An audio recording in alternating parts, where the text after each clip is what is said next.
Hello friends, स्वागत है आप सभी का पीपी चैनल यानी कि प्रोग्रामिंग पोर्ट में। चलिए बिना समय गवाए पाइथन क्लास स्टार्ट करते हैं और समझते हैं इसके कुछ स्पेशल पॉइंट्स के बारे में। जैसे Python is an object oriented programming, Python is a high level language, Python is an interpreted language, Python is a very expressive language, Python is a cross platform language. तो चलिए इन्हें समझते हैं। पर इससे पहले आप सोच रहे होंगे कि इसके इन्वेंटर कौन है, इसका नाम पाइथन ही क्यों रखा गया है। ये सारे सवाल आपके दिमाग में उठ रहे होंगे।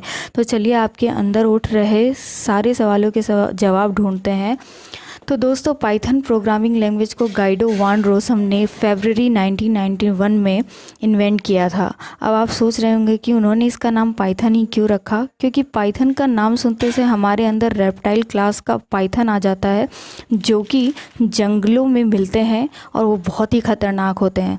तो क्या उन्हें ये बहुत पसंद था? तो जी नहीं दोस्तों।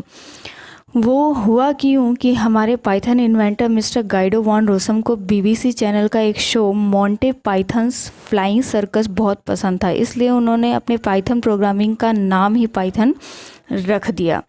तो ये तो था पाइथन और पाइथन के इन्वेंटर के बारे में जानकारी। अब चलते हैं अपने पॉइंट्स की तरफ और समझते हैं। Python is an object oriented programming. तो उफ्स होता क्या है, ऑब्जेक्ट ओरिएंटेड प्रोग्रामिंग होता क्या है? तो फ्रेंड्स, अगर हम ऑब्जेक्ट ओरिएंटेड प्रोग्रामिंग की सिंपल डेफिनेशन लेते हैं तो object oriented programming is a way of writing computer program which is using the idea of object to representing the data and method. और ऑब्जेक्ट क्या होता है? An object is a real time entity which exist in the world. इन दोनों ही statement को एक example से समझते हैं। जैसे एक कार है या स्कूटर है, ये दोनों ही एक टाइप के ऑब्जेक्ट हैं।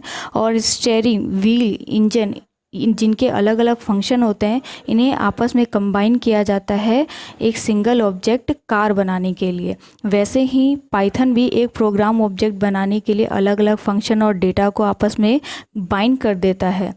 तो ये था हमारा ओप्स कंसेप्ट यानी कि ऑब्जेक्ट ओरिएंटेड प्रोग्रामिंग कंसेप्ट। अब समझते हैं हमारे दूसरे स्टेटमेंट को पाइथन के बारे में कि Python is a high level language. अब हाई लेवल लैंग्वेज इसे क्यों कहा जाता है? क्योंकि ये असेंबली लैंग्वेज से अब्स्ट्रैक्ट किया गया है, जो कि सीपीयू को इंस्ट्रक्शन प्रोवाइड कराता है। वो कैसे? एक्चुअली असेंबली लैंग्वेज में एक ट्रांसलेटर का उपयोग किया जाता है, जो कि आपकी लैंग्वेज को मशीनी लैंग्वेज में और मशीनी लैंग्वेज से आपकी लैंग्वेज में कन्वर्ट करता है। तो वो ट्रांसलेटर कौन होते हैं? या वो होते हैं इंटरप्रेटर और कंपाइलर। हमारा पाइथन भी इंटरप्रेटिंग प्रोग्राम है, जो प्रोग्राम को प्रोग्राम के एक स्टेटमेंट को वन बाय वन एग्जीक्यूट कराता है। मगर ऐसा नहीं है कि पाइथन में कंपाइलेशन नहीं हो सकता। पाइथन में कंपाइलेशन की फैसिलिटी भी है, यानी कि वो सारे कोड को एक साथ पढ़ेगा और एक साथ एग्जीक्यूट करा देगा। अब बढ़ते हैं हमारे नेक्स्ट स्टेटमेंट के बारे में। The Python is expressive language. इसे ऐसा क्यों कहा जाता है? क्योंकि कोड के पर्पस को पाइथन बहुत ही आसानी से और बहुत ही कम कोडिंग में एक्सप्रेस कर देता है। इसको समझने के लिए हम एक कोडिंग समझते हैं। हम एक स्वैपिंग का प्रोग्राम्स बना रहे हैं, जहाँ पर ए की वैल्यू बी के पास और बी की वैल्यू को ए के पास आनी है। इन दोनों के ही प्रोग्रामिंग लैंग्वेज में नंबर ऑफ लाइंस में कितना फ़र्क है। जहाँ पर सी और C++ ने इसे एक्सप्रेस करने के लिए 5 लाइंस का उपयोग किया है, वही पाइथन ने इसे 3 में ही फिनिश कर दिया। तो होप आप लोग समझ गए होंगे। इसमें आप लोग C++ में इंटीजर डेटा टाइप बताना पड़ रहा है, आपको 3 वेरिएबल लेने पड़ रहे हैं इसी स्वैपिंग को प्रोग्राम को समझने के लिए या करने के लिए। मगर आपके पाइथन में सिर्फ कुछ भी नहीं करना पड़ रहा है, सिर्फ ए और बी की वैल्यू दी और ए और बी ने अपनी वैल्यू को आपस में एक्सचेंज कर दिया, तो हो गया ना स्वैपिंग आसानी से।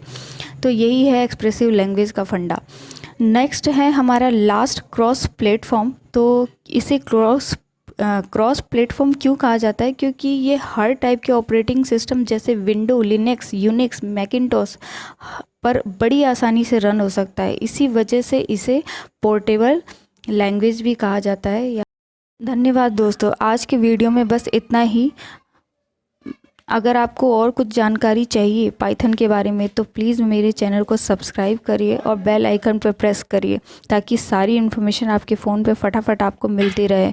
तो फिर मिलेंगे दोस्तों नए वीडियो नई इन्फॉर्मेशन के साथ। धन्यवाद।